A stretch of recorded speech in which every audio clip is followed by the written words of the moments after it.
When my daughter Jennifer hung up the phone, the click echoing in the too quiet kitchen after I gently refused her request for $3,000 for a supposedly essential vacation to Cabo, a cold, hard truth settled over me like dust on unused furniture.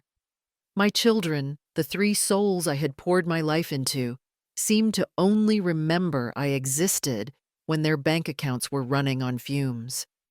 It stung more than usual because my 65th birthday had passed just last month, marked only by the chirping of crickets outside my window and the silence of my telephone. Yet, this week alone, all three had called.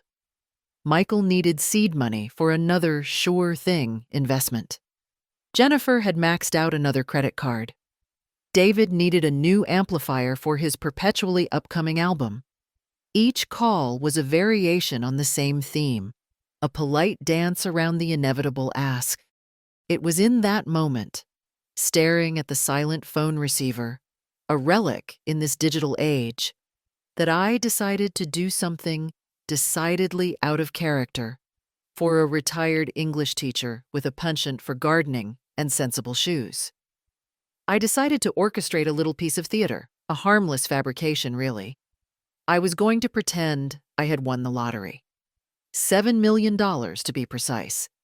I told myself it was just a social experiment, a way to gauge their true feelings. I never anticipated that 7 million imaginary dollars would unravel 65 years of very real illusions. If you are listening to this story, thank you so much for being here. Let us know where you are joining us from in the world, and do not forget to subscribe to become part of our growing community. There I sat, at my small oak kitchen table, the late afternoon sun slanting through the window, illuminating the faint lines etched around my eyes in the reflection. My fingers traced the crisp edges of a rather convincing fake lottery ticket my younger sister Margaret had whipped up on her fancy computer. Bless her pragmatic heart. She was the only one besides my dearest friend and neighbor, Sarah, who would be in on this little charade. On the wall above the worn Formica countertop hung a gallery of ghosts, framed photographs from years gone by. Michael, all gap-toothed grin at his Little League game. Jennifer, beaming in her prom dress, a cascade of auburn curls. David, clutching his first guitar, eyes alight with dreams. Back then, love felt simpler, less transactional. Now, the silence in this house, the house my late husband Arthur and I had worked so hard to pay off, often felt heavy, punctuated only by the ticking grandfather clock in the hall and the infrequent need-based calls from my children. The telephone beside my elbow, usually quiet for days on end, felt charged now, humming with unspoken anticipation. It was about to start ringing, I suspected, and it probably would not stop for a while. Life, since Arthur passed 7 years ago, had settled into a predictable rhythm. Retirement from teaching English at the local high school, a job I adored for 35 years, left a void I filled with gardening, my book club, volunteering at the library, and perfecting Arthur's favorite lasagna recipe. I lived comfortably, not lavishly, on my teacher's pension and the modest savings we had carefully accumulated. Enough for my property taxes, my utilities, my thrice-weekly water aerobics class, and the occasional indulgence in a new rosebush or a hardcover novel. I considered myself independent, resourceful, perhaps a bit set in my ways, but content, mostly, or so I told myself. Deep down, a quiet loneliness had taken root, growing steadily as the distance between myself and my adult children widened. It was not just physical distance. Jennifer lived 2 states away, Michael an hour's drive, and David drifted around the city's music scene. It was an emotional chasm, bridged almost exclusively by requests for financial assistance. I have always believed that part of being a mother is helping your children find their footing, even when they are grown. Alone here, a down payment contribution there, helping with an unexpected medical bill. It felt natural, expected. But over the years, the requests became more frequent, the reasons more questionable, the gratitude more fleeting. Michael, my eldest at 42, was a mid-level manager at an insurance firm, twice divorced, and perpetually chasing the next big investment opportunity that never quite panned out. He always sounded so busy, so important, until the moment he needed a temporary float to tide him over. Jennifer, 40, worked in marketing and curated a life on social media that far exceeded her actual income. The glossy photos of European holidays and designer handbags were usually followed by quiet, tearful phone calls about looming credit card bills. And David, my youngest at 38, the sensitive musician with genuine talent but a frustrating lack of discipline, would surface periodically, needing funds for studio time or new equipment for the album that was always just around the corner. He possessed Arthur's musical ear, but none of his father's practicality. My sister Margaret, 60 and blessedly blunt, saw it all with unflinching clarity. "Judith, they are walking all over you," she would say after I would recount the latest financial plea. "You are not an ATM." I would usually wave her concerns away, making excuses, clinging to the idea that they were just going through rough patches. But her words and the undeniable pattern gnawed at me. The only bright spot in the younger generation was Emma, Jennifer's 19-year-old daughter. A bright, thoughtful computer science major at the state university, Emma called regularly just to chat, asking about my garden, telling me about her classes, sending me funny pictures of her cat. She never asked for a dime. She was the one flicker of hope that perhaps I had not completely failed in raising children who understood the value of connection over currency.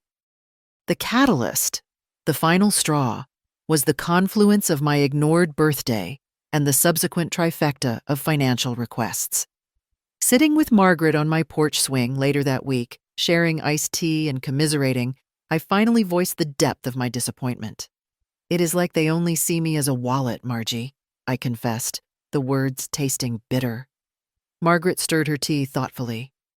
"You know, Judy," she said, a mischievous glint in her eye, "if you suddenly won the lottery, I bet your phone wouldn't stop ringing for a second. They would be falling all over themselves to be your favorite." We chuckled, but the idea, planted half in jest, took root in the fertile ground of my frustration. What if? What if I just pretended? It felt ridiculous, slightly scandalous, but also strangely empowering. We spent the rest of the afternoon hatching the plan. Margaret, a whiz with graphic design software from her old job, created the fake Powerball ticket, complete with slightly smudged ink for authenticity. We rehearsed the backstory, a quick pick ticket bought on a whim at the corner store, checking the numbers online late at night, the initial disbelief. $7 million. It sounded substantial enough to be life-altering, but not so astronomical as to be utterly unbelievable for a local winner. The stage was set. "Are you sure about this, Judy?" Margaret asked later that evening, watching me as I sat by the phone, the fake ticket tucked safely in my recipe box. Her practical nature was wrestling with her desire to see her nephews and niece get a reality check. I held the heavy receiver, my thumb hovering over the programmed number for Michael, my firstborn. "I think so," I replied, my voice steadier than I felt. "But are you prepared for what you might find out?" She looked directly at me, her gaze unwavering. That question hung in the air, heavy with unspoken possibilities. Was I? Part of me, the part that still clung to the idealized images on the kitchen wall, shrank from the potential ugliness. But another part, the weary, disillusioned part, felt a grim certainty. Perhaps I already knew the answer deep down. And maybe that was why my hand trembled, just slightly, as I finally pressed the button to dial.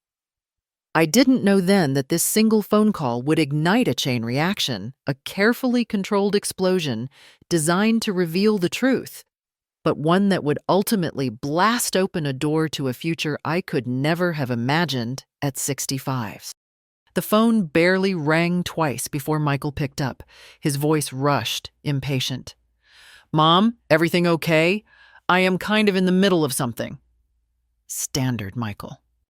"Michael, dear," I began, injecting a slight tremor into my voice, a blend of shock and excitement I had practiced with Margaret. "Something rather extraordinary has happened." There was a pause.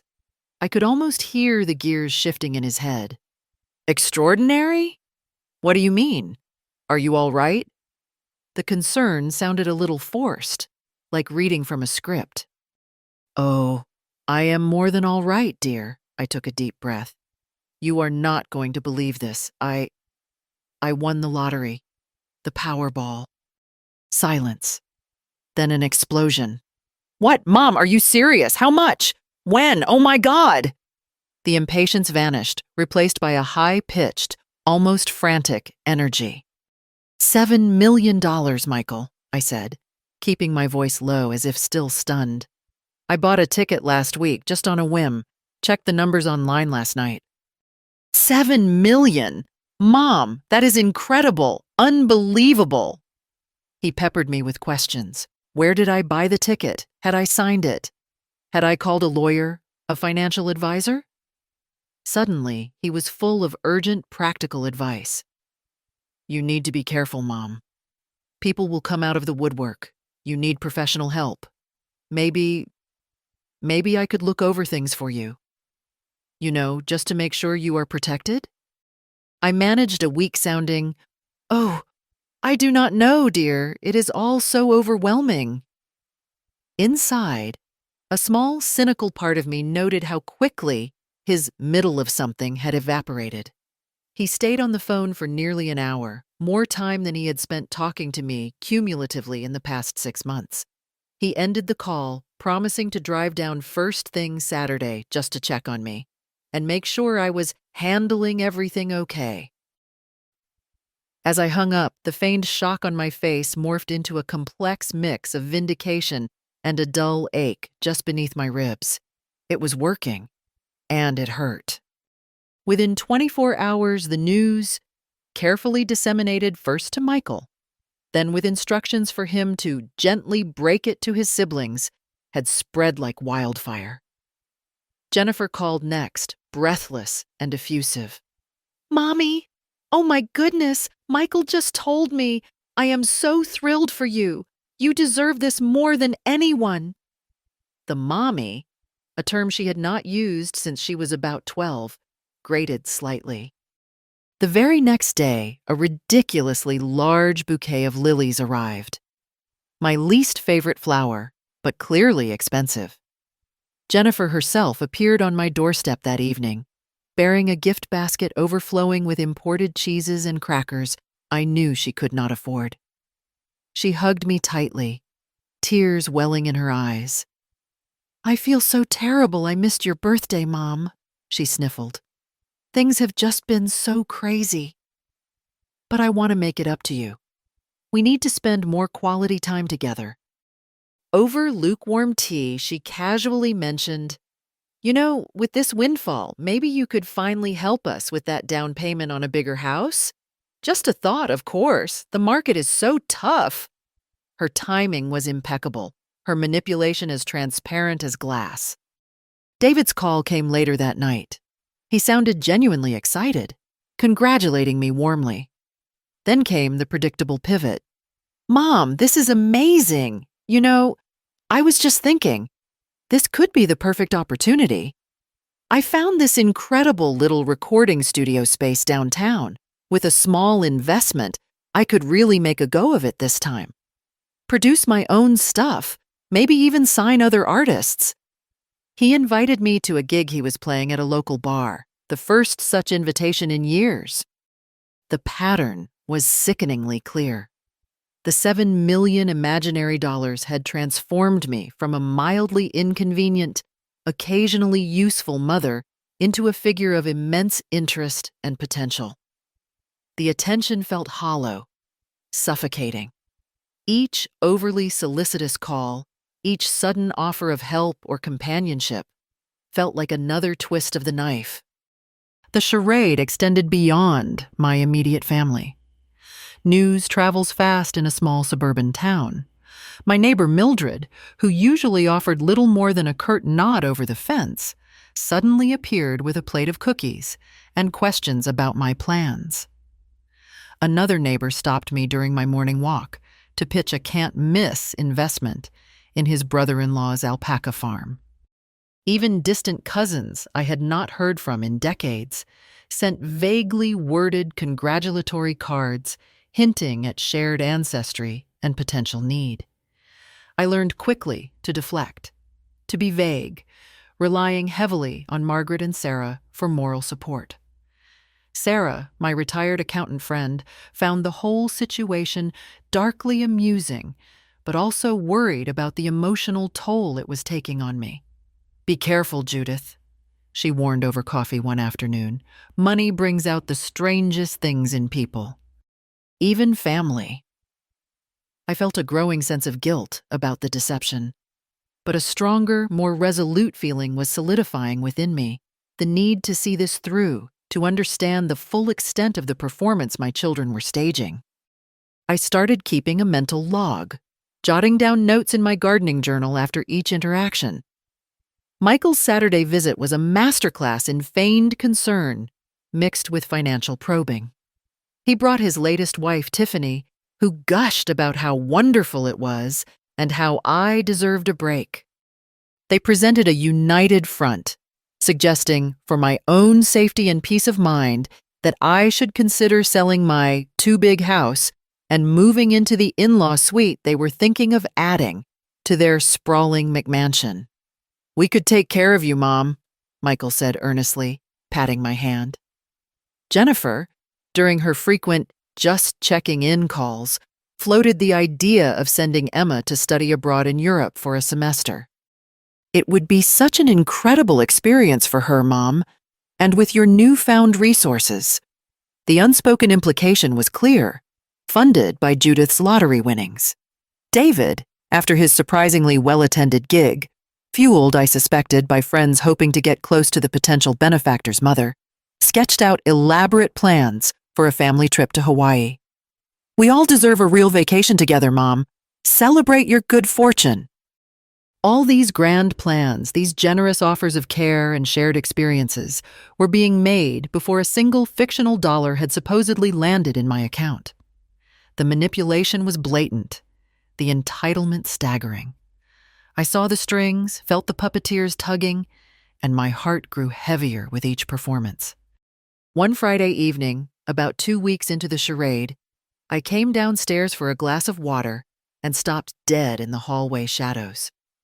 Michael and Jennifer were in the kitchen, their voices low and conspiratorial. They thought I had gone to bed early. "Just needs a gentle nudge, Jen," Michael was saying. "We need to convince her to set up a proper trust. Protect her from herself, you know, at her age." Jennifer murmured agreement. "And maybe talk to Dr. Evans? Mention how she's been a bit forgetful lately? Lay the groundwork, just in case." My blood ran cold. Forgetful? They were discussing ways to potentially question my competence. "She's not going to live forever." Michael's voice dropped further, a chillingly practical tone. "We need to make sure the money is handled properly before she does something foolish with it, like donating it all to a cat shelter or something." I backed away silently, retreating upstairs on trembling legs. My breath hitched in my chest. Foolish? Cat shelter? Was that how little they thought of me, of my judgment? Standing in the darkness of the upper hallway, the floorboards cool beneath my bare feet, I wondered if my little experiment, my attempt to gauge their affection, had spiraled dangerously out of control. Had I underestimated their greed, their capacity for calculation? That overheard conversation, laced with casual cruelty and pragmatic avarice, felt like a glimpse into an abyss I hadn't known existed within my own family, and I had a sickening feeling that this was only the beginning. Have you ever wondered how your loved ones might react if you suddenly came into a significant amount of money? Sometimes wealth, or even the illusion of it, can act like a truth serum, revealing uncomfortable realities about the people we think we know best. Share your thoughts in the comments below. It is fascinating and sometimes sobering what motivates human behavior. The breaking point came a week later. It arrived not via a phone call or a hushed conversation, but through the impersonal glow of my computer screen. An email mistakenly forwarded to me by Michael. It was addressed to Jennifer and David with the subject line, "Mom, strategy update." My heart hammered against my ribs as I clicked it open. The text laid out, in chillingly clear bullet points, a plan to persuade me to undergo a routine cognitive assessment. It detailed potential observations they could collectively report to my doctor, fabricated instances of confusion, misplacing items, repeating stories, all designed to paint a picture of declining mental capacity. The goal, explicitly stated, was to position themselves as concerned children seeking conservatorship over my finances for my own protection. There was even a contingency plan mentioned. If I proved uncooperative, they would explore options for moving me into a high-quality assisted living facility where my needs could be professionally managed. The email concluded with a reminder to present a united, loving front during our upcoming Sunday dinner. I stared at the screen, the words blurring through a sudden film of tears. Cognitive assessment? Conservatorship? Assisted living? It was not just greed anymore. It was a calculated betrayal, a plan to strip me of my autonomy, my home, my dignity, all for the sake of money that did not even exist. The air left my lungs in a ragged gasp. I felt a profound, shattering sense of loss, not for the imaginary millions, but for the image I had clung to for so long, the image of loving children who, despite their flaws, ultimately cared for me. That image lay shattered at my feet, replaced by the stark reality of their cold ambition. That night, sleep offered no refuge. I sat in the worn armchair in my living room, the house silent around me, clutching a faded photo album. There they were. Michael proudly holding his high school diploma, Jennifer radiant on her wedding day, the first one, David shyly accepting an award for a school music competition. Tears streamed down my face as I traced their younger, more innocent features. Where did it go wrong? Was it my fault? Had my willingness to always bail them out, my inability to say no, inadvertently taught them that my resources, and perhaps I myself, were theirs for the taking? The questions echoed in the quiet room, unanswered. The pain was immense, a physical ache in my chest. But beneath the grief, a different emotion began to stir, a cold, hard anger. Not the fiery rage of impulse, but the quiet, steady burn of resolve. They had mistaken my kindness for weakness, my love for entitlement. They had underestimated their retired English teacher mother. This charade had served its purpose, revealing a truth far uglier than I had anticipated. Now it was time to end the performance. It was time for the curtain call. I called a family meeting for the following Sunday afternoon. Just a casual get-together, I told them over the phone. Perhaps we could discuss some initial ideas for managing my good fortune. Margaret agreed to be there, a silent pillar of support. They arrived bearing gifts, Michael with expensive chocolates, Jennifer with another overpriced floral arrangement, David with a bottle of decent wine. Their smiles seemed wider, their inquiries about my health more solicitous than ever. They settled around the dining room table, the same table where we had shared countless family meals, birthdays, and holidays. The air crackled with anticipation. Theirs, fueled by avarice, mine, by a grim determination. They launched into it almost immediately, barely waiting for the tea I had brewed to steep. Michael presented a slick brochure from a wealth management firm. Jennifer talked excitedly about researching European universities for Emma. David mused about the acoustics in the potential studio space. They began to gently bicker, veiled disagreements about priorities. Should the first major expenditure be Michael's investment, Jennifer's down payment, or David's studio? Quietly, deliberately, I reached into the pocket of my cardigan and pulled out the folded printout of Michael's email. I unfolded it slowly and placed it in the center of the table. A sudden, heavy silence fell. 3 pairs of eyes darted from the paper to my face, confusion warring with dawning apprehension. "I believe this belongs to you, Michael," I said, my voice surprisingly calm, devoid of the tremor I had feared, though it seems Jennifer and David are also privy to its contents. Michael's face flushed a deep, angry red. Jennifer's eyes widened and she let out a small gasp, her hand flying to her mouth. David simply stared, his jaw slack. "There is no lottery, children," I continued, meeting each of their gazes in turn. "There is no $7 million.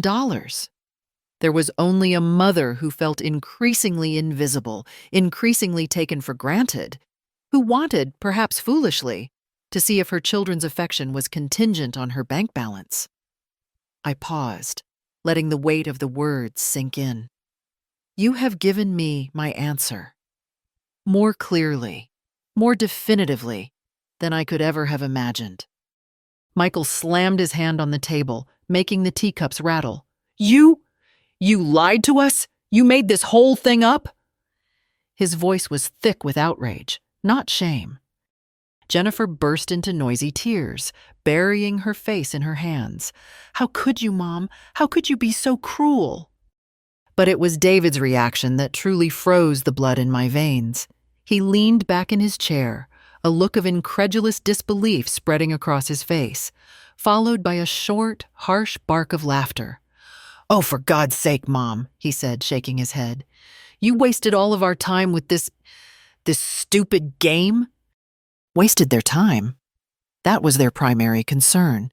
Not the betrayal revealed in the email, not the hurt they had inflicted, but the inconvenience, the disruption to their plans for my non-existent money. One by one, fueled by anger and wounded pride, they stood up. Michael muttered something about needing to leave. Jennifer sobbed dramatically as she followed him, and David just gave me one last look of utter disdain before turning his back. The front door slammed shut, the sound reverberating through the house, leaving me alone with Margaret in the echoing silence, the damning email still lying on the table between us. I did not know what would come next, what this final, irreparable severing meant for my future. But just as a wave of desolation threatened to engulf me, my phone buzzed on the table. A text message from Emma.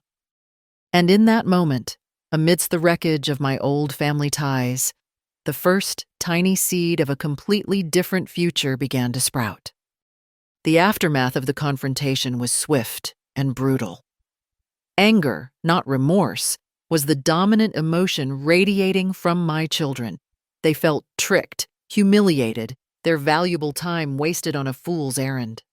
Michael left a terse voicemail stating he needed space and that my manipulative games were unacceptable. Jennifer sent a long, rambling email filled with accusations of emotional cruelty, conveniently omitting any mention of the conservatorship plot. David simply vanished back into the ether of his own life. Contact ceased entirely. Worse, distorted versions of the story began to circulate, whispers about poor Judith losing her grip, becoming erratic, concocting fantasies. It seemed they were preemptively discrediting me, perhaps to justify their own behavior or to salvage their reputations. For a few dark days, I huddled in my house, questioning my methods, wondering if I had indeed gone too far, if the pain of the truth was worth the destruction it wrought. The loneliness felt sharper now, tinged with the bitterness of outright rejection. Then Emma arrived. She showed up unannounced one afternoon, letting herself in with the key I had given her years ago. She found me listlessly weeding the neglected rose bushes, my heart as thorny and overgrown as the garden. She did not offer platitudes or judgment. Instead, she sat beside me on the grass, pulled a stubborn dandelion, and said quietly, "Grandma, I heard what happened, and I think you were incredibly brave." I looked at her, surprised. "You do?" She nodded, her young face serious. I kind of figured something was up a while ago. Mom was acting weird, talking about money constantly. Then Uncle Michael started calling her all the time. It didn't feel right." She hesitated, then confessed. "I overheard part of a phone call between Mom and Uncle Michael about the lottery. I didn't know it wasn't real, but I suspected something fishy was going on. I kept quiet because, well, I wanted to see how they'd act too. And honestly, Grandma, their reaction when they thought you were rich, it disgusted me." Her quiet validation was a balm to my wounded spirit. But then she revealed something that deepened my understanding of Jennifer's desperation, though it did not excuse it. "There's something else," Emma said, avoiding my gaze. "A couple of years ago, Mom borrowed money from my college fund. A lot of money. She said it was for an emergency home repair, but I found receipts later for cosmetic surgery. She never paid it back. That's why I'm working 2 jobs while taking classes, Grandma." She put her vanity ahead of my education. The revelation landed like another blow, yet it also explained Emma's quiet maturity, her grounded perspective. She had already weathered her own parental disillusionment. Then shifting gears, her eyes lit up with a different kind of energy. "But listen, Grandma, I wanted to talk to you about something else. You know that project I've been working on for my comp sci class? The app?" I vaguely recalled her mentioning it. "Well, it's starting to take shape. It's called Golden Room. The idea is to connect seniors who have spare rooms in their homes with university students who need affordable housing. The students get a safe, cheaper place to live, maybe help out a bit around the house, and the seniors get some extra income and companionship. It tackles loneliness and the student housing crisis at the same time." She looked at me hopefully. "We need beta testers, people willing to try it out. I was wondering, would you even consider it?" My house felt cavernously empty. The silence pressed in on me. Renting rooms to strangers? It seemed daunting. But looking at Emma's earnest face, thinking about the vibrant energy students might bring, contrasting it with the cold silence from my own children, maybe it was exactly what I needed. "Tell me more," I said. 3 months passed. 3 months of silence from Michael, Jennifer, and David. It hurt, but the ache was lessening, replaced by a growing sense of purpose. Following Emma's enthusiastic guidance, and with Sarah helping me vet potential candidates, I agreed to list my 2 spare bedrooms on the beta version of Golden Room. Soon, Tyler Mason, a polite, slightly nerdy engineering student who was helping Emma code the app, moved into Arthur's old office upstairs. A few weeks later, Zoe Chen, a driven, friendly second-year medical student, took the room that had once been Jennifer's. The transformation was immediate. The house, once hushed and lonely, now buzzed with quiet energy. The aroma of Zoe's late-night study snacks mingled with the scent of the dinners we started sharing a few times a week. Tyler, surprisingly handy, fixed the perpetually leaky faucet in the guest bathroom, and helped me tame the overgrown ivy in the backyard. We talked about their classes, their dreams, their anxieties. I shared stories about my teaching days, about Arthur, about the history of the town. They paid a modest rent, far less than the dorms or cramped off-campus apartments, and in return, they offered not just help with chores, but genuine companionship. We were an unlikely household, a blend of generations, but it worked. I felt needed, respected, and connected in a way I hadn't felt in years. I wasn't just a potential source of funds. I was Judith, the retired teacher with surprisingly good advice on essay writing and a killer lasagna recipe. Then things started happening with Golden Room. Emma's professor was impressed and encouraged her to enter it into a university innovation challenge. They won a small grant. A reporter from the local paper heard about the project and was particularly intrigued by my story. The retired teacher opening her home, bridging the generation gap. The article, titled Golden Opportunity, Local Senior and Granddaughter. Tackle Loneliness and Housing Crisis with Innovative App, ran on the front page of the lifestyle section, complete with a picture of me, Emma, Tyler, and Zoe beaming on my front porch. Suddenly, Emma's inbox was flooded with inquiries, from seniors wanting to list rooms, students desperate for housing, and even a couple of local angel investors intrigued by the social enterprise model. Watching Emma navigate this sudden surge of interest, I realized something crucial. My decades of experience managing classrooms, communicating complex ideas, understanding human dynamics, these were valuable skills, applicable far beyond teaching Shakespeare. I could help Emma articulate her vision, structure presentations, anticipate challenges. Sarah, my practical accountant friend, reviewed Emma's rudimentary business plan and urged me to consider investing formally. "This isn't just a nice idea, Judith," she said. "This has real potential, and you'd be investing in Emma, in something positive." Looking at my savings, money I had carefully guarded, money my children had eyed so covetously, I made a decision. I invested a significant portion, not as a handout, but as a shareholder, becoming a small but official partner in my granddaughter's burgeoning company. It felt right. It felt like planting a seed in fertile ground, unlike the barren soil of my children's expectations. One crisp autumn evening, the expanded Golden Room household, now including 2 more students, a quiet art major named Liam and a bubbly nursing student named Chloe, was gathered around the dining room table, sharing pasta and laughter. The doorbell rang, an unusual occurrence at that hour. Wiping my hands on my apron, I went to answer it. Standing on the porch, looking gaunt and uncomfortable beneath the porch light, was David. My breath caught. He shifted his weight, avoiding my eyes. "Mom," he mumbled, gesturing vaguely towards the street. I saw the article. Heard about the app thing." He hesitated, then met my gaze briefly. "It sounds cool. I was thinking, maybe you need help with, music for promotional videos or something? Sound design?" Before I could formulate a response, Emma appeared behind me, wiping her hands on a dish towel. Her expression was polite but cool. "Uncle David," she said evenly. "Grandma's pretty busy managing her investments these days." She paused, letting the implication hang in the air.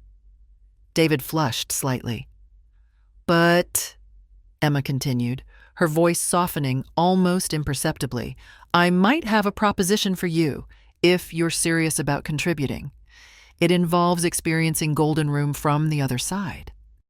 It might teach you something about the real value of things." David looked from Emma to me, confusion and a flicker of something else. Maybe desperation? In his eyes. The air thickened with unspoken history and uncertain futures. A year. It had been a full year since the lottery charade imploded, taking my old life with it. Now, at 66, I sat not in my quiet living room, but in a small, brightly lit office space downtown. Golden Room had taken off faster than any of us had dared to hope. We had secured our first round of seed funding, expanded operations to 3 nearby university towns, and the app was getting national buzz. My official title was Educational Consultant and Community Liaison, but my role felt more like den mother, strategic advisor, and proud shareholder rolled into one. For the first time since retiring, my mind felt sharp, engaged, my experience valued not just nostalgically, but practically. My days were filled with meetings, planning sessions, and mentoring Emma and her growing team. My evenings were often spent back at the house, which remained the flagship Golden Room residence, a lively hub of shared meals, study sessions, and intergenerational friendships. This was my new family, forged not by blood, but by mutual respect, shared purpose, and genuine affection. It turned out family was a verb, something you built through action and care, not just a noun defined by biology. David had, surprisingly, taken Emma up on her offer. He spent 6 months living in a Golden Room setup with Mr. Henderson, a retired history professor in his 80s, who needed help with grocery shopping and yard work in exchange for affordable rent. It had been, by David's own admission, humbling. He learned to cook something other than instant noodles, discovered the quiet satisfaction of a freshly mown lawn, and spent hours listening to Mr. Henderson's stories of post-war Europe. He started playing his guitar again, not for ambition, but for the simple joy of sharing music with his elderly housemate. He was still working on his album, but now he also volunteered his skills to create soundtracks for Golden Room's online content. One afternoon, while helping me organize files at the office, he stopped, turned to me, and finally said the words I had waited a lifetime, it seemed, to hear. "Mom, I am so sorry for everything. We took you for granted. We were selfish and blind. I was selfish and blind." The apology felt genuine, hard-won. It wasn't absolution, but it was a bridge, cautiously extended across the chasm that had separated us. I accepted it with a quiet nod, my heart aching with a complex mix of residual pain and tentative hope. As we prepared for the official launch party celebrating Golden Room's expansion, David was helping me arrange some promotional materials. He paused, a strange, almost amused look on his face. "You know, Mom," he said, lowering his voice conspiratorially, "Michael and Jennifer, they still think you won the lottery." I nearly dropped the stack of brochures I was holding. What? David chuckled softly. "Yeah, they're convinced you actually got the 7 million, but you're just pretending you didn't to teach us a lesson. They think you secretly funneled the money into Golden Room, using Emma as a front, and you're just waiting for them to grovel enough before you reveal the truth and share the wealth." I stared at him, momentarily speechless. Then a slow smile spread across my face. The irony was almost too perfect. Through hard work, smart investment in a meaningful venture, and the unexpected success of Golden Room, my modest initial investment had indeed grown substantially. My shares in the company were now worth far more than I had ever possessed before. In a way, reality had outstripped my fiction. I glanced across the bustling office where Emma was confidently briefing a group of potential new investors. A wonderfully mischievous idea began to form, a long-term strategy worthy of a patient English teacher. A lesson Michael and Jennifer still desperately needed to learn, not just about the value of money, but about the value of honesty, humility, and family. Golden Room continued its upward trajectory. We were featured in national magazines, won social enterprise awards, and were making a tangible difference in the lives of seniors and students alike. My 15% stake in the company had made me, quite unintentionally, a wealthy woman. Wealthier, in fact, than the imaginary lottery winnings that had started this whole saga. David became an integral part of the creative team, his music adding emotional depth to our storytelling. Eventually, inevitably, Michael and Jennifer resurfaced. They called, tentative at first, congratulating me on the success of Emma's little project. Then came the carefully worded inquiries, the hints about how perhaps my initial investment from the lottery winnings had paid off handsomely. They clearly believed David's assessment of their delusion. They showed up at a Golden Room fundraising event, dressed impeccably, radiating false warmth, subtly positioning themselves as proud family members of the successful founder, Emma, and the savvy investor, me. When Jennifer cornered me by the catering table, murmuring about how relieved she was that I had invested wisely instead of frittering it away, I simply smiled enigmatically. "Patience is a virtue, dear," I said softly, patting her hand before turning away to greet a genuine supporter. Let them wait. Let them wonder. Their anticipation was perhaps the only interest they were likely to accrue. They say you should be careful what you wish for. I wished to know if my children loved me for who I was or for what I could provide. The answer broke my heart, shattered the carefully constructed narrative of my life, but ultimately it set me free. At 66, I found myself with a new family, a chosen family, bound by threads of mutual respect, shared laughter, and a common purpose. I discovered a vitality and a sense of contribution I thought had ended with my teaching career. My days were full, my mind engaged, my heart, though scarred, was surprisingly full.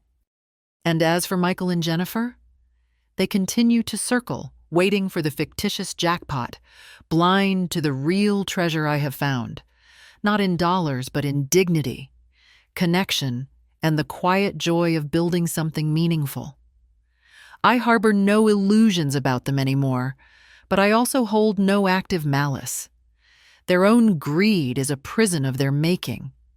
Perhaps one day they will understand that a mother's love is not an entitlement program, and family is not an ATM. Perhaps one day they will learn the lessons David is slowly absorbing about earning respect rather than demanding resources. In the meantime, my actual wealth, generated by Golden Room's success, continues to grow. I have anonymously established a substantial scholarship fund through the company, benefiting students like Tyler, Zoe, Liam, and Chloe, young people building their futures through hard work and collaboration, not entitlement. Maybe someday, when Michael and Jennifer demonstrate a genuine understanding of value beyond the monetary, I will be ready to have a different kind of conversation with them, perhaps even share the real fruits of my labor. But until then, I have a vibrant life to live, a thriving business to nurture, and a found family to cherish. It is a life I never expected, born from deceit and disappointment, but ultimately blossoming into something authentic and deeply rewarding. It proves, I suppose, that sometimes you have to stage a fiction to uncover the truth, and sometimes losing what you thought you wanted is the only way to find what you truly need. Thank you so much for listening to my story today. If you have ever faced challenges within your own family, felt undervalued, or discovered strength in unexpected places, please know you are not alone. These experiences connect us. Hit that like button if this story resonated with you, and please subscribe to our channel for more stories about resilience, rediscovery, and the complexities of life. Remember, it is never too late to redefine your world and build the connections that truly nourish your soul, whether with the family you were born into or the family you choose to create. I am Judith Wilson, and I look forward to sharing another story with you soon. Goodbye for now.